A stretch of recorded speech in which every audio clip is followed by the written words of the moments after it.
네, 금요일 아침 연예계 주요 뉴스를 살펴봅니다.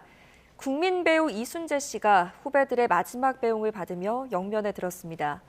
이 소식과 더불어서 배우 송진우 씨가 한일 관계에 대한 역사 왜곡성 발언으로 논란이 됐다는 소식까지 살펴보겠습니다. 자세한 소식 YTN 스타 공영주 기자와 함께합니다. 어서 오십시오. 네, 먼저 배우 이순재 씨의 발인이 바로 어제 엄수됐죠. 네, 그렇습니다. 현역 최고령 배우로 활동해온 이순재 씨가 세상을 떠났습니다. 고인의 발인은 어제 새벽 서울 아산병원 장례식장에서 진행됐는데요. 배우 김영철, 유동근, 최수종, 박상원, 정동환 씨 등 이 생전 인연이 깊었던 후배들이 함께했습니다. 참석자들은 고인의 나이에 맞춰 준비된 국화 91송이를 관유에 놓으며 마지막 인사를 전했습니다. 특히 고인과 오랜 시간을 함께한 후배 김영철 씨와 하지원 씨가 나와서 이 인생의 스승을 기렸는데요. 두 사람의 추도사를 잠시 들어보시겠습니다. 수십 년간 연기해 오신 분도 여전히 연기가 어렵다고 말할 수 있다는 것. 그 솔직함과 겸손함이 저에게는 그 어떤 말보다 큰 위로이자 평생의 가르침이 되었습니다. 드라마 한 장면이라면 얼마나 좋겠습니까? 오케이, 컷! 소리에 툭툭 털고 일어나셔서 정말 수고 많으셨습니다, 선생님. 네, 불과 2달 전 이 자리에서 개그맨 전유성 씨의 별세 소식을 전했는데 얼마 지나지 않아 또 다른 연예계의 거목을 잃은 내용을 전해드리게 돼서 마음이 무겁습니다. 네. 그런데 작년까지도 활발하게 활동을 하셨던 걸로 기억을 하는데 1년 사이에 건강이 갑자기 안 좋아지신 건가요? 네, 이순재 씨는 작년 10월 연극을 건강상의 이유로 중도 하차한 후 꾸준히 재활을 이어왔지만 다시 복귀하지 못한 채 눈을 감았습니다. 하지만 이 연극 직전 한 드라마에 출연 중이셨던 작년 중반부터 이미 건강 악화 소식이 방송가에서는 공공연하게 새어나오긴 했습니다. 지난해 연말 2024 연기대상 시상식이 사실상 마지막 공식 무대가 된 셈인데요. 그때 이순재 씨는 시청자를 향해 평생 신세 많이 지고 도움 많이 받았습니다. 감사합니다라는 인사를 전하기도 했습니다. 당시 대중 앞에서 이렇게 진솔하게 말씀하시는 걸 보면서 진정한 연예계 어른이다라는 생각을 했던 기억이 나는데요. 2017년 연극 공연을 앞둔 이순재 씨와 단독 인터뷰를 할 기회가 있었기에 잠시 떠올려 보면 배우에게 가장 중요한 건 대사다. 그렇기 때문에 이 암기를 못한다는 건 나에게 사형 선고나 다름없다라고 하셨는데 평소 대사 NG 없기로도 유명했던 선생님께서 계속해서 이날도 대본을 가까이 하시는 모습이 기억에 많이 남아 있습니다.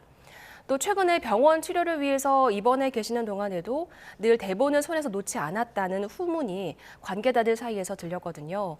이 배우로서 현장에서 최상의 컨디션을 보이기 위해 평소 얼마나 애쓰셨는지가 드러나는 일화입니다. 네. 특히 이번에는 가족장으로 장례가 치러졌다고 하는데 이유가 있습니까?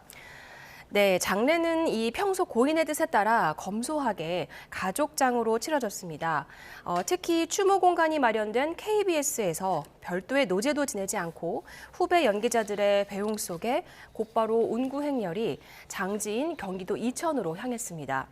원래는 이 저희 사이에서도 대한민국 연극인장처럼 이렇게 업적을 기리는 장례로 치러질 것으로 예상을 했고 실제로 한국방송대중예술인단체연합회나 연극배우협회 등 여러 단체가 머리를 맞대기도 했습니다. 네. 그러나 유족 측은 취재진에게 선생님의 평소 삶처럼 그냥 평범하게 명칭 없이 장례식을 치르기로 했으니 가족장으로 표기해달라고 당부했습니다. 네, 다시 한번 고인의 명복을 빕니다. 다음 소식으로 넘어가면요. 배우 송진우 씨가 역사 왜곡성 발언으로 논란이 됐다고요?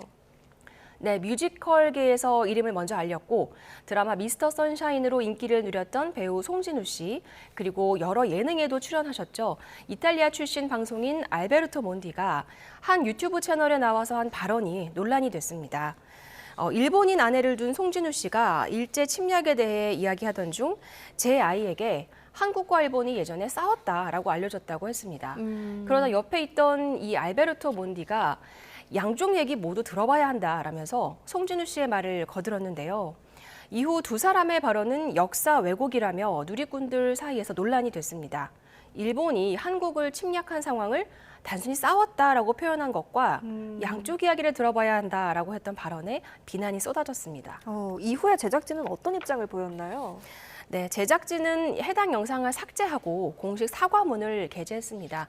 뒤이어서 송진욱 씨 역시 아이의 시선에 맞춰 설명하겠다는 의지가 앞서서 이 싸웠다라는 잘못된 단어를 사용하게 됐다고 사과했습니다. 네. 알베르토 몬디는 부끄럽지 않은 부모가 되도록 역사의 맥락, 그 의미를 깊이 있게 공부하고 노력하겠다는 글을 올렸습니다. 네, 실수일 수도 있지만 역사 발언은 늘 민감한 문제니까요.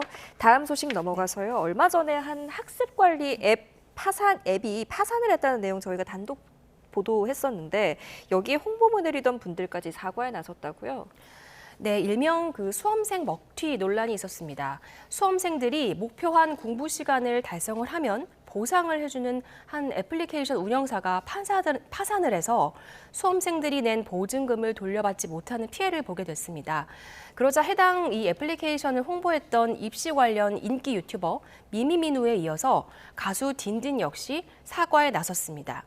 이용자들은 최대 20만 원의 보증금을 내고 앱을 사용하고 있었는데 업체 측이 파산 공지를 한 뒤에 이용자들의 보증금과 그 보상금 등의 인출을 막았습니다. 그러자 이용자들은 많게는 100만 원에 가까운 금액을 돌려받지 못하는 처지가 됐습니다. 거의 피해자분들이 수험생분들이실 텐데요. 이에 189만 유튜버 미미민우는 자신이 받았던 광고비 전액과 또 추가 금액을 지원하겠다는 입장을 밝혔습니다.